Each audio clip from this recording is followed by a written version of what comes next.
ਵਾਹਿਗੁਰੂ ਜੀ ਕਾ ਖਾਲਸਾ, ਵਾਹਿਗੁਰੂ ਜੀ ਕੀ ਫਤਿਹ। ਪਿਆਰੀ ਸਾਧ ਸੰਗਤ ਜੀ, ਅੱਜ ਅਸੀਂ ਆਪ ਜੀ ਨੂੰ ਦਰਸ਼ਨ ਕਰਾਉਣ ਜਾ ਰਹੇ ਹਾਂ ਪਿੰਡ ਬਾਸਰਕੇ ਦੇ ਗੁਰਦੁਆਰਾ ਸੰਨ ਸਾਹਿਬ ਵਿਖੇ, ਜੋ ਕਿ ਤੀਸਰੀ ਪਾਤਸ਼ਾਹੀ ਗੁਰੂ ਅਮਰਦਾਸ ਜੀ ਦਾ ਹੈ। ਚਲੋ ਸਾਧ ਸੰਗਤ ਜੀ, ਹੁਣ ਅਸੀਂ ਅੰਦਰ ਜਾ ਰਹੇ ਹਾਂ।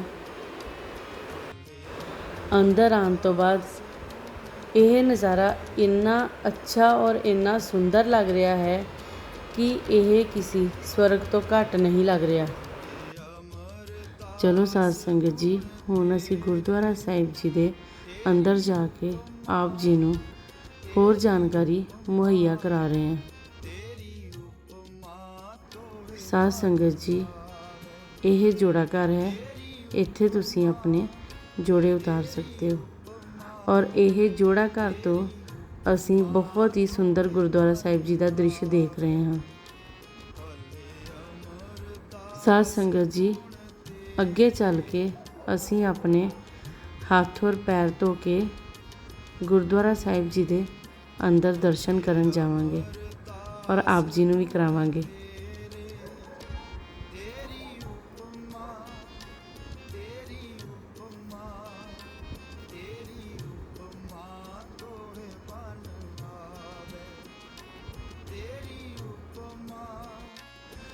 ਸਾਧ ਸੰਗਤ ਜੀ, ਹੁਣ ਅਸੀਂ ਅੱਗੇ ਚੱਲ ਕੇ ਅੰਦਰ ਜਾ ਕੇ ਆਪ ਜੀ ਨੂੰ ਉਸ ਸੰਨ ਦੇ ਦਰਸ਼ਨ ਕਰਾਵਾਂਗੇ, ਜਿਸ ਵਿੱਚੋਂ ਸੰਗਤ ਲੰਘ ਕੇ ਆਪਣਾ 84 ਦਾ ਗੇੜ ਖਤਮ ਕਰਦੀ ਹੈ। ਸਾਧ ਸੰਗਤ ਜੀ, ਤੁਸੀਂ ਇੱਥੋਂ ਪ੍ਰਸ਼ਾਦ ਕਰਵਾ ਸਕਦੇ ਹੋ।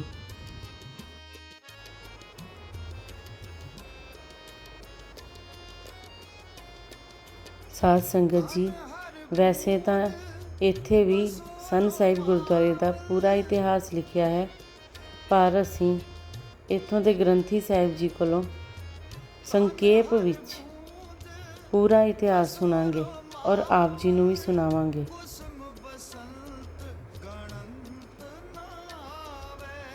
ਹੁਣ ਅਸੀਂ ਇੱਥੋਂ ਪ੍ਰਸ਼ਾਦ ਕਰਾਵਾਂਗੇ ਔਰ ਅੰਦਰ ਦਰਸ਼ਨ ਕਰਾਂਗੇ।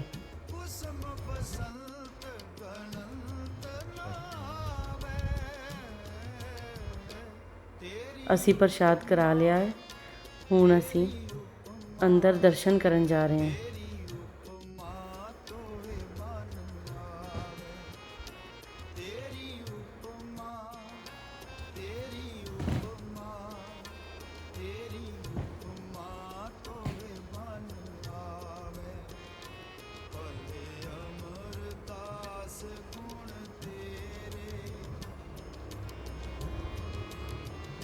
ਸਾਧ ਸੰਗਤ ਜੀ, ਹੁਣ ਅਸੀਂ ਆਪ ਜੀ ਨੂੰ ਉਸ ਪਵਿੱਤਰ ਸੰਨ ਦੇ ਦਰਸ਼ਨ ਕਰਵਾ ਰਹੇ ਹਾਂ, ਜਿਸ ਵਿੱਚੋਂ ਸੰਗਤਾਂ ਲੰਘ ਰਹੀਆਂ ਨੇ ਔਰ ਗੁਰੂ ਬਚਨਾਂ ਅਨੁਸਾਰ ਆਪਣੀ 84 ਦਾ ਗੇੜ ਖਤਮ ਕਰ ਰਹੀਆਂ ਨੇ।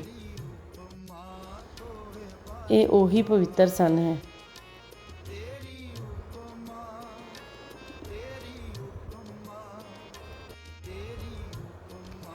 ਆਓ ਸਾਧ ਸੰਗਤ ਜੀ, ਹੁਣ ਅਸੀਂ ਵੀ ਸੰਗਤ ਦੇ ਨਾਲ ਜੁੜਦੇ ਹਾਂ ਔਰ ਇਸ ਸੰਨ ਵਿੱਚੋਂ ਲੰਘਦੇ ਹਾਂ।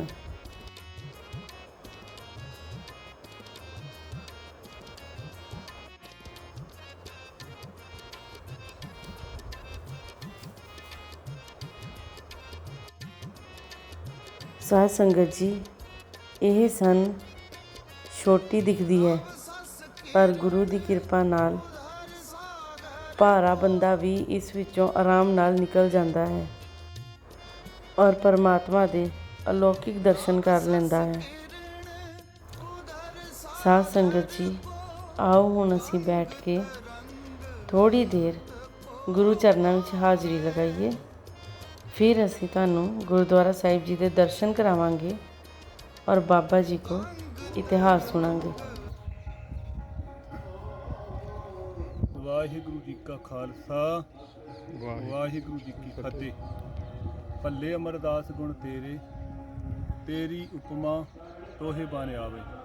ਧੰਨ ਧੰਨ ਸ੍ਰੀ ਗੁਰੂ ਅਮਰਦਾਸ ਸੱਚੇ ਪਾਤਸ਼ਾਹ ਜੀ ਦੇ ਪਾਵਨ ਪਵਿੱਤਰ ਸਥਾਨ ਗੁਰਦੁਆਰਾ ਸ੍ਰੀ ਸੰਨ ਸਾਹਿਬ ਜੀ ਦੇ ਦਰਸ਼ਨ ਸੰਗਤਾਂ ਬੜੀ ਸ਼ਰਧਾ ਤੇ ਭਾਵਨਾ ਨਾਲ ਕਰ ਰਹੀਆਂ ਨੇ।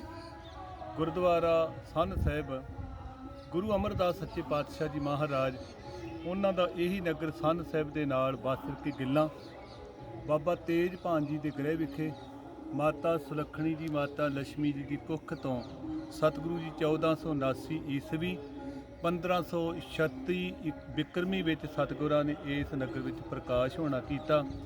ਸਤਿਗੁਰੂ ਗੁਰੂ ਅਮਰਦਾਸ ਸੱਚੇ ਪਾਤਸ਼ਾਹ ਜੀ ਮਹਾਰਾਜ ਹਰਿਦੁਆਰ ਗੰਗਾ ਤੇ ਯਾਤਰਾ ਕਰਨ ਵੀ ਗਏ, ਤੀਰਥ ਇਸ਼ਨਾਨ ਵੀ ਉਹਨਾਂ ਕੀਤਾ। ਰਸਤੇ ਵਿੱਚ ਇੱਕ 20ਵੀਂ ਯਾਤਰਾ ਤੇ ਮੇੜੇ ਪਿੰਡ ਰੁਕਦੇ ਨੇ ਤੇ ਉੱਥੋਂ ਦੇ ਰਹਿਣ ਵਾਲਾ ਇੱਕ ਦੁਰਗਾ ਦਾਸ ਪੰਡਤ ਸਤਿਗੁਰੂ ਜੀ ਇੱਕ ਗੋਡਾ ਤਾਂ ਕਰਕੇ ਦੂਜੀ ਲੱਤ ਉੱਤੇ ਰੱਖੀ ਹੈ। ਜਦੋਂ ਉਹਨੇ ਆ ਕੇ ਵੇਖਿਆ ਸਤਿਗੁਰਾਂ ਦੇ ਚਰਨਾਂ ਵਿੱਚ ਵੀ ਪਦਮ ਹੈ, ਸਤਿਗੁਰਾਂ ਦੇ ਹੱਥ ਵਿੱਚ ਵੀ ਪਦਮ ਹੈ, ਸਤਿਗੁਰਾਂ ਦੇ ਮੱਥੇ ਤੇ ਵੀ ਨਿਸ਼ਾਨ ਹੈ। ਜਦੋਂ ਉਹਨੇ ਤੱਕਿਆ ਤੇ ਸਤਿਗੁਰਾਂ ਨੂੰ ਨਮਸਕਾਰ ਕੀਤੀ, ਨਮਸਕਾਰ ਕਰਕੇ ਪਰਿਕਰਮਾ ਕਰਕੇ ਫਿਰ ਮੱਥਾ ਟੇਕਿਆ। ਸਤਿਗੁਰਾਂ ਦੀ ਸਮਾਧੀ ਖੁੱਲ੍ਹ ਗਈ।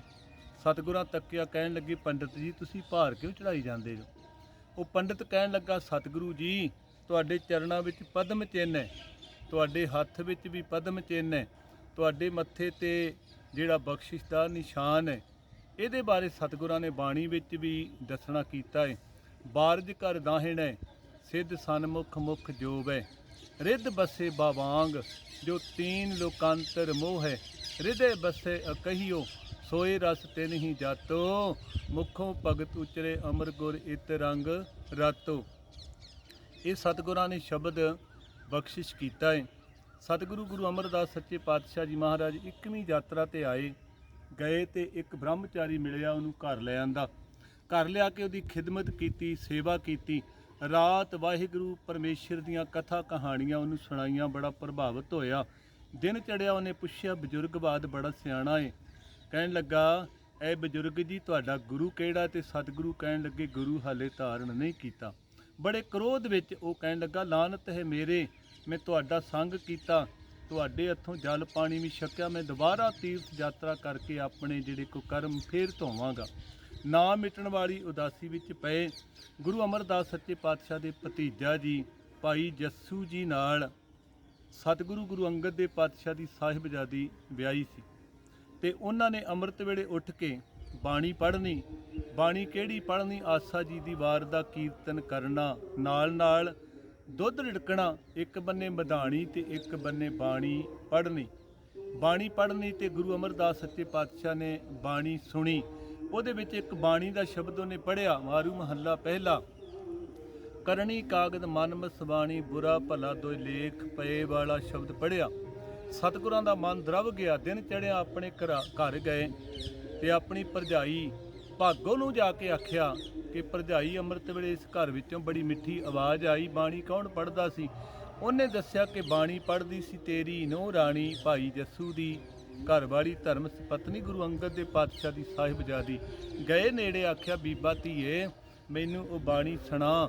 ਉਹਨੇ ਬਾਣੀ ਸੁਣਾਈ ਤੇ ਕਹਿਣ ਲੱਗੇ ਧੀਏ ਮੈਂ ਮਰਿਆ ਹੋਇਆ ਸੀ, ਬਾਣੀ ਸੁਣ ਕੇ ਜੀਵਤ ਹੋ ਗਿਆ, ਮੇਰੇ ਤੇ ਤਰਸ ਕਰ ਪਰ ਉਪਕਾਰ ਕਰ, ਜਿਨ੍ਹਾਂ ਦੀ ਇਹ ਬਾਣੀ ਉਹਨਾਂ ਦੇ ਕੋਲ ਮੈਨੂੰ ਲੈ ਚੱਲ।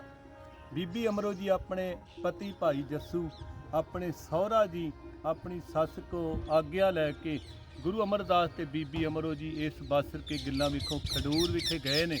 ਖਡੂਰ ਸਾਹਿਬ ਗਏ ਨੇ, ਗੁਰੂ ਅੰਗਦ ਦੇ ਪਾਤਸ਼ਾਹ ਦੇ ਕੋਲ ਗਏ ਤੇ ਗੁਰੂ ਅੰਗਦ ਦੇ ਪਾਤਸ਼ਾਹ ਨੇ ਕੁੜਮ ਚੰਦ ਦਾ ਭਰਾ ਜਾਣ ਕੇ ਗਲ ਵੱਕੜੀ ਵਿੱਚ ਲੈ ਕੇ ਮਿਲਣਾ ਚਾਹਿਆ ਤੇ ਉਹਨਾਂ ਨੇ ਸਾਵਧਾਨਤਾ ਦੇ ਨਾਲ ਗੁਰੂ ਅਮਰਦਾਸ ਜੀ ਚਰਨਾਂ ਤੇ ਢਹਿ ਪਏ ਤੇ ਉੱਠੇ ਨੇ। ਕਹਿਣ ਲੱਗੇ ਸਤਿਗੁਰੂ ਮੈਂ ਰਿਸ਼ਤੇਦਾਰ ਬਣ ਕੇ ਨਹੀਂ ਜੀ ਆਇਆ, ਮੈਂ ਤੇ ਸੇਵਕ ਬਣ ਕੇ ਆਇਆ, ਸੇਵਕ ਨੂੰ ਸੇਵਾ ਦਾ ਮਾਣ ਬਖਸ਼ਿਸ਼ ਕਰੋ। ਤੇ ਗੁਰੂ ਜੀ ਨੇ ਕਹਿਣ ਲੱਗੇ ਜਾ ਪੁਰਸ਼ਾ ਸੇਵਾ ਕਰ। ਬਾਬਾ ਬੁੱਢਾ ਸਾਹਿਬ ਜੀ ਬ੍ਰਹਮ ਗਿਆਨੀ, ਉਹਨਾਂ ਨੂੰ ਪੁੱਛਿਆ ਬਾਬਾ ਜੀ ਕਿਹੜੀ ਮਹਾਨਤਾ ਵਾਲੀ ਸੇਵਾ ਹੈ? ਉਹਨਾਂ ਦੱਸਿਆ ਅੰਮ੍ਰਿਤ ਵੇਲੇ ਉੱਠੋ, ਅੰਮ੍ਰਿਤ ਵੇਲੇ ਉੱਠ ਕੇ ਗਾਗਰ ਲੈ ਕੇ ਬਿਆਸਾ ਦਰਿਆ ਚੋਂ ਪਾਵਨ ਪਵਿੱਤਰ ਜਲ ਲੈ ਕੇ ਆਓ, ਉਹਦੇ ਨਾਲ ਗੁਰੂ ਅੰਗਦ ਦੇ ਪਾਤਸ਼ਾਹ ਨੂੰ ਇਸ਼ਨਾਨ ਕਰਵਾਉਣ ਦੀ ਮਹਾਨ ਸੇਵਾ ਹੈ, ਬਹੁਤ ਹੀ ਮਹਾਨਤਾ ਵਾਲੀ। ਅੰਮ੍ਰਿਤ ਵੇਲੇ ਉੱਠ ਕੇ ਗਾਗਰ ਭਰ ਕੇ ਲਿਆਉਣੀ, ਬਿਆਸਾ ਦਰਿਆ ਤੋਂ ਇਸ਼ਨਾਨ ਕਰਵਾਉਣਾ।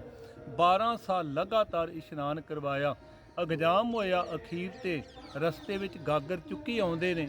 ਇੱਕ ਜਲਾਏ ਦਾ ਘਰ ਆਇਆ ਏ ਤੇ ਉਹਦੇ ਮੀਂਹ ਤੇ ਹਨੇਰੀ ਕਾਰਨ ਅਸਲੀ ਰਸਤੇ ਤੋਂ ਕਦਮ ਲਾਂਭੇ ਹੋ ਗਿਆ। ਜੁਲਾਏ ਦੇ ਘਰ ਖੱਡੀ ਉਣਨ ਵਾਲਾ, ਕੱਪੜੇ ਉਣਨ ਵਾਲੀ ਜਿਹੜੀ ਖੱਡੀ ਉਹਦੇ ਕਿੱਲੇ ਨਾਲ ਅੜ ਕੇ ਦੜਮ ਕਰਕੇ ਡਿੱਗੇ। ਤੇ ਜੁਲਾਈ ਨੇ ਖੜਾਕ ਸੁਣਿਆ। ਉਸ ਜੁਲਾਈ ਨੇ ਪੁੱਛਿਆ, ਜੁਲਾਈ ਬਾਹਰ ਖੜਾਕ ਬੜਾ ਹੋਇਆ। ਉਸ ਜੁਲਾਈ ਨੇ ਤੱਕਿਆ ਸੀ। ਕਈ ਵਾਰਾਂ ਬਾਬਾ ਅਮਰਦਾਸ ਜੀ ਹਨੇਰੇ ਸਵੇਰੇ ਜਾਂਦੇ ਸਨ। ਕਹਿਣ ਲੱਗੇ, ਮੀਂਹ ਤੇ ਹਨੇਰੀ ਵਿੱਚ ਕੌਣ ਹੋ ਸਕਦਾ ਏ? ਅਮਰੂ ਨਿਥਾਵਾਂ ਹੋਣਾ ਏ। ਸਤਿਗੁਰਾਂ ਦੇ ਕੰਨਾਂ ਵਿੱਚ ਆਵਾਜ਼ ਪਈ। ਕਹਿਣ ਲੱਗੇ, ਚੱਲੀਏ, ਮੈਂ ਨਿਥਾਵਾਂ ਨਹੀਂ, ਮੈਂ ਤੇ ਗੁਰੂ ਵਾਲਾ ਹਾਂ। ਮੇਰੇ ਗੁਰੂ ਅੰਗਦ ਦੇ ਪਾਤਸ਼ਾਹ ਨੇ, ਗੁਰੂ ਨੇ ਮੇਰੇ। ਸੱਚਮੁੱਚ ਰਵਾਇਤ ਸਤਿਗੁਰਾਂ ਦੇ ਬਚਨਾਂ ਨਾਲ ਝੱਲੀ ਹੋ ਗਈ, ਕਮਲੀ ਹੋ ਗਈ, ਕੱਪੜੇ ਪਾਰੇ, ਵਾਲ ਖਿਲਾਰਦੀ ਏ, ਚੀਕਾਂ ਮਾਰਦੀ ਏ। ਤੇ ਗੁਰੂ ਅਮਰਦਾਸ ਸੱਚੇ ਪਾਤਸ਼ਾਹ ਛੇਤੀ ਨਾਲ ਚੁੱਕ ਕੇ ਆਪਣੀ ਗਾਗਰ ਆਏ ਖਡੂਰ ਸਾਹਿਬ। ਗੁਰੂ ਅੰਗਦ ਦੇ ਪਾਤਸ਼ਾਹ ਨੂੰ ਇਸ਼ਨਾਨ ਕਰਵਾਇਆ, ਆਪ ਸਮਾਧੀ ਲਾ ਲਈ। ਦਿਨ ਚੜ੍ਹਿਆ। ਜੁਲਾਇਆ ਆਪਣੀ ਘਰਵਾਲੀ ਨੂੰ ਲੈ ਕੇ ਆਇਆ ਕਿ ਇਹ ਜਿਹੜੀ ਮੇਰੀ ਘਰਵਾਲੀ ਹੈ, ਤੁਹਾਡਾ ਸੇਵਕ ਬਾਬਾ ਅਮਰਦਾਸ ਉਹਦੇ ਬਚਨਾਂ ਨਾਲ ਕਮਲੀ ਹੋ ਗਈ, ਕਿਰਪਾ ਕਰੋ। ਉਹਨਾਂ ਨੇ ਕਿਰਪਾ ਭਰੀ ਨਿਗਾਹ ਕੀਤੀ, ਉਹਦਾ ਝੱਲ ਠੀਕ ਕੀਤਾ, ਉਹ ਥਾਂ ਵੀ ਖਰੀਦ ਲਿਆ ਕਿ ਗੁਰੂ ਦਾ ਥਾਂ ਹੈ। ਫਿਰ ਗੁਰਤਾ ਗੱਦੀ ਬਖਸ਼ਿਸ਼ ਕੀਤੀ। ਬਾਬਾ ਬੁੱਢਾ ਸਾਹਿਬ ਜੀ ਨੇ ਗੁਰਤਾ ਗੱਦੀ ਦੀ ਮਰਜ਼ਾਦਾ ਨਿਭਾਈ, ਦੀਵਾਨ ਸਜਿਆ ਤੇ ਬੜੇ ਸੁੰਦਰ ਸਫੈਦ ਕੱਪੜੇ ਪਵਾਏ। ਗੁਰੂ ਅਮਰਦਾਸ ਸੱਚੇ ਪਾਤਸ਼ਾਹ ਨੂੰ 1 ਸਾਲ ਬਾਅਦ 1 ਸਰੋਪਾਓ ਦਿੰਦੇ ਸਨ। ਸਤਿਗੁਰਾਂ ਨੇ ਸੀਸ ਤੇ ਸਜਾਏ ਨੇ, 1 ਸਰੋਪਾਓ ਲਾਉਂਦੇ ਨੇ। ਗੁਰੂ ਅੰਗਦ ਦੇ ਪਾਤਸ਼ਾਹ ਤੇ ਬਚਨ ਕਰਨ ਲੱਗੇ, ਕਹਿਣ ਲੱਗੇ, ਤੁਮ ਹੋ ਨਿਥਾਵਣ ਕੋ ਥਾਮ, ਨਿਮਾਣਿਆਂ ਦੇ ਮਾਣ, ਨਿਤਾਣਿਆਂ ਦੇ ਤਾਣ, ਨਿਓਟਿਆਂ ਦੀ ਓਟ, ਨਿਆਸਰਿਆਂ ਦੇ ਆਸਰੇ, ਨਿਧਰਿਆਂ ਦੀ ਧਰ, ਨਤੀਰਨ ਕੇ ਧੀਰ, ਪੀਰਨ ਕੇ ਪੀਰ, ਦਇਆਲ ਗਈ ਬਹੋੜ, ਜਗਤ ਬੰਦੀ ਛੋੜ, ਭੰਨਣ ਘੜਨ ਸਮਰੱਥ ਸਭ ਜੀਵ ਕਾ ਜਿਸ ਹੱਥ। ਇਹ ਬਚਨ ਕੀਤੇ ਤੇ ਨਾਲ ਹੀ ਆਖਿਆ, ਅੱਜ ਤੋਂ ਤੁਸੀਂ ਤੀਜੇ ਗੁਰੂ ਬਣ ਗਏ ਤੇ ਸਾਡਾ ਇਹ ਬਚਨ ਮੰਨੋ। ਸਾਡੇ ਸਾਹਿਬਜ਼ਾਦੇ ਤੁਹਾਡੇ ਨਾਲ ਈਰਖਾ ਕਰਨਗੇ, ਈਰਖਾ ਤੋਂ ਤੁਸੀਂ ਦੂਰ ਰਹਿਣਾ ਹੈ। ਤੁਸੀਂ ਗੋਇੰਦਵਾਲ ਸਾਹਿਬ ਜਾ ਕੇ ਸਿੱਖੀ ਦਾ ਪ੍ਰਚਾਰ ਕਰਨਾ ਹੈ। ਗੁਰੂ ਅਮਰਦਾਸ ਸੱਚੇ ਪਾਤਸ਼ਾਹ ਗੋਇੰਦਵਾਲ ਸਾਹਿਬ ਗਏ, ਸਿੱਖੀ ਦਾ ਪ੍ਰਚਾਰ ਕਰਦੇ ਨੇ। ਭਾਈ ਦਾਸੂ ਤੇ ਭਾਈ ਦਾਤੂ ਗੁਰੂ ਅੰਗਦ ਦੇ ਪਾਤਸ਼ਾਹ ਦੇ ਸਾਹਿਬਜ਼ਾਦੇ। ਦਾਸੂ ਪਹਿਲਾਂ ਸੇਵਕ ਹੋ ਚੁੱਕਾ ਹੈ। ਦਾਤੂ ਨੂੰ ਲੋਕ ਕਹਿਣ ਲੱਗੇ ਕਿ ਤੁਹਾਡੀ ਗੁਰਤਾ ਗੱਦੀ ਇੱਕ ਬਜ਼ੁਰਗ ਸੇਵਾ ਕਰਕੇ ਲੈ ਗਿਆ ਹੈ। ਦਾਤੂ ਕ੍ਰੋਧ ਵਿੱਚ ਗਿਆ ਹੈ। ਭਰੇ ਹੋਏ ਦੀਵਾਨ, ਸਜਾ ਹੋਇਆ ਦੀਵਾਨ ਸੀ। ਪਿੱਛੋਂ ਦੀ ਹੋ ਕੇ ਗੁਰੂ ਅਮਰਦਾਸ ਸੱਚੇ ਪਾਤਸ਼ਾਹ ਦੇ ਲੱਕ ਵਿੱਚ ਜ਼ੋਰ ਦੀ ਲੱਤ ਮਾਰੀ। ਸਤਿਗੁਰੂ ਜੀ ਇੱਕ ਵਾਰ ਡਿੱਗ ਪਏ। ਉੱਠਿਆ, ਇਹ ਸਰੀਰ ਨੂੰ ਸੰਭਾਲਿਆ ਏ। ਦਾਤੂ ਦਾ ਚਰਨ ਫੜਿਆ, ਘੁੱਟਣ ਲੱਗ ਪਏ। ਕਹਿਣ ਲੱਗੇ, ਦਾਤੂ ਇਹ ਗੁਰਤਾ ਗੱਦੀ ਤੁਹਾਡੀ ਹੈ, ਮੈਂ ਤੇ ਇਸ ਗੁਰਤਾ ਗੱਦੀ ਦਾ ਸੇਵਕ ਹਾਂ। ਈਰਖਾ ਤੋਂ ਦੂਰ ਰਹਿਣ ਵਾਸਤੇ ਇਸ ਪਾਵਨ ਪਵਿੱਤਰ ਸਥਾਨ ਗੁਰਦੁਆਰਾ ਸ੍ਰੀ ਸੰਨ ਸਾਹਿਬ ਵਿਖੇ ਪਹੁੰਚੇ। ਕੱਚਾ ਕੋਠਾ ਸੀ, ਗਵਾਲਿਆਂ ਨੇ ਪਾਇਆ, ਜੰਗਲ ਬੇਲਾ ਸੀ ਸਾਰਾ। ਸਤਿਗੁਰਾਂ ਨੇ ਬਾਹਰ ਦਰਵਾਜ਼ੇ ਤੇ ਲਿਖ ਕੇ ਲਾ ਦਿੱਤਾ, ਜਿਹੜਾ ਦਰਵਾਜ਼ਾ ਖੋਲ੍ਹੇਗਾ ਉਹ ਸਾਡਾ ਸਿੱਖ ਨਹੀਂ ਹੋਏਗਾ। ਸਤਿਗੁਰੂ ਜੀ ਦਰਵਾਜ਼ਾ ਢੋ ਲਿਆ, ਬੰਦ ਕਰ ਲਿਆ ਤੇ ਆਪ ਸਮਾਧੀ ਸਥਿਤ ਹੋ ਗਏ। ਉਧਰ ਬਾਬਾ ਬੁੱਢਾ ਸਾਹਿਬ ਕੋਲ ਸੰਗਤਾਂ ਆਈਆਂ ਕਿ ਗੁਰੂ ਜੀ ਕਿੱਥੇ ਗਏ ਨੇ। ਬਾਬਾ ਬੁੱਢਾ ਸਾਹਿਬ ਜੀ ਬ੍ਰਹਮ ਗਿਆਨੀ ਸਨ, ਉਹਨਾਂ ਨੂੰ ਪਤਾ ਸੀ ਕਿੱਥੇ ਗਏ। ਪਰ ਬਾਬਾ ਜੀ ਕਹਿਣ ਲੱਗੇ, ਸਤਿਗੁਰਾਂ ਦੀ ਘੋੜੀ ਲਿਆਓ, ਉਹਨੂੰ ਸ਼ਿੰਗਾਰ ਲਿਓ, ਕਾਠੀ ਪਾ ਦੇਵੋ, ਅਰਦਾਸ ਕਰਕੇ ਖੁੱਲੀ ਛੱਡਾਂਗੇ। ਘੋੜੀ ਨੂੰ ਬ੍ਰਹਮ ਗਿਆਨ, ਘੋੜੀ ਅੱਗੇ ਅੱਗੇ ਜਾਵੇਗੀ, ਘੋੜੀ ਸਤਿਗੁਰਾਂ ਨੂੰ ਆਪੇ ਲੱਭ ਲਵੇਗੀ। ਘੋੜੀ ਲਿਆਂਦੀ, ਉਹਦੇ ਤੇ ਕਾਠੀ ਪਾਈ। ਬਾਬਾ ਬੁੱਢਾ ਸਾਹਿਬ ਜੀ ਨੇ ਗੋਇੰਦਵਾਲ ਸਾਹਿਬ ਅਰਦਾਸ ਕੀਤੀ।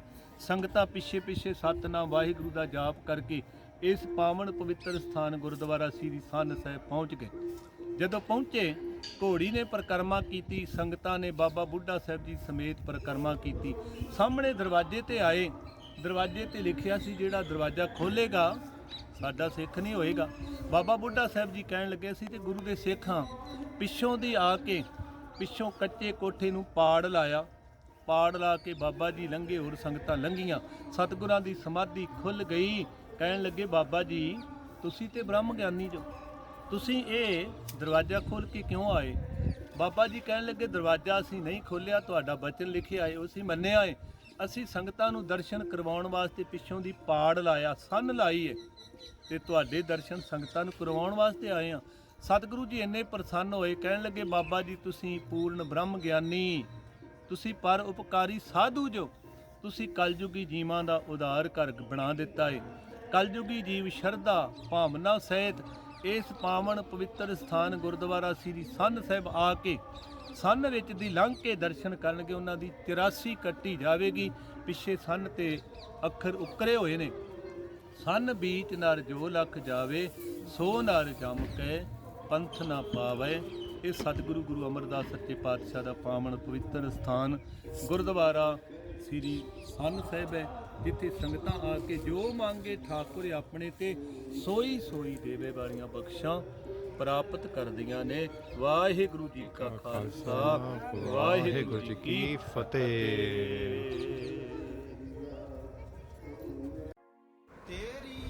ਅਸੀਂ ਬਾਬਾ ਜੀ ਦੇ ਬਹੁਤ ਬਹੁਤ ਧੰਨਵਾਦੀ ਹਾਂ ਕਿ ਉਹਨਾਂ ਨੇ ਆਪਣਾ ਕੀਮਤੀ ਸਮਾਂ ਕੱਢ ਕੇ ਸਾਨੂੰ ਇਤਿਹਾਸ ਦੇ ਰੂਬਰੂ ਕਰਾਇਆ। ਪਿਆਰੀ ਸਾਧ ਸੰਗਤ ਜੀ, ਆਓ ਹੁਣ ਅਸੀਂ ਆਪ ਜੀ ਨੂੰ ਗੁਰਦੁਆਰਾ ਸਾਹਿਬ ਜੀ ਦੇ ਸਰੋਵਰ ਸਾਹਿਬ ਜੀ ਦੇ ਦਰਸ਼ਨ ਕਰਾਉਂਦੇ ਹਾਂ। ਇੱਥੋਂ ਬਹੁਤ ਹੀ ਇੱਕ ਅੱਛਾ ਨਜ਼ਾਰਾ ਦੇਖਣ ਨੂੰ ਮਿਲਦਾ ਹੈ।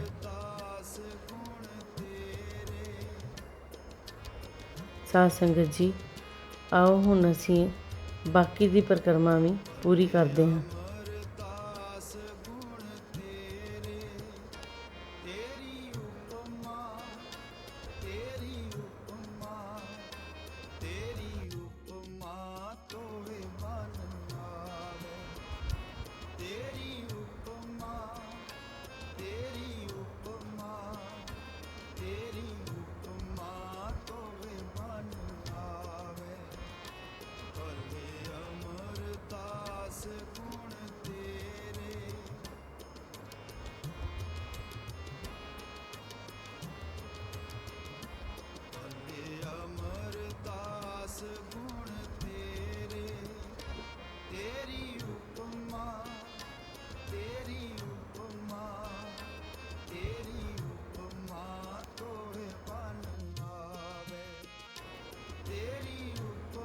ਸਾਧ ਸੰਗਤ ਜੀ, ਇਹ ਲੰਗਰ ਹਾਲ ਹੈ।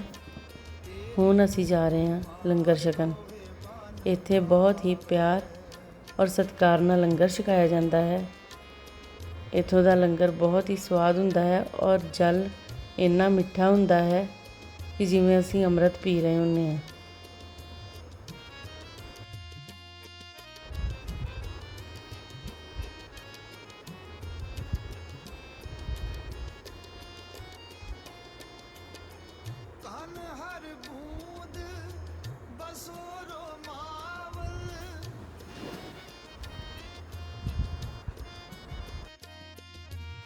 ਸਾਧ ਸੰਗਤ ਜੀ, ਅਸੀਂ ਲੰਗਰ ਵੀ ਛਕ ਲਿਆ ਹੈ ਔਰ ਗੁਰਦੁਆਰਾ ਸਾਹਿਬ ਜੀ ਦੇ ਅਲੌਕਿਕ ਦਰਸ਼ਨ ਵੀ ਹੋ ਗਏ ਨੇ। ਹੁਣ ਸਮਾਂ ਆ ਗਿਆ ਹੈ ਆਪ ਜੀ ਤੋਂ ਵਿਦਾ ਲੈਣ ਦਾ। ਵਾਹਿਗੁਰੂ ਜੀ ਕਾ ਖਾਲਸਾ, ਵਾਹਿਗੁਰੂ ਜੀ ਕੀ ਫਤਿਹ।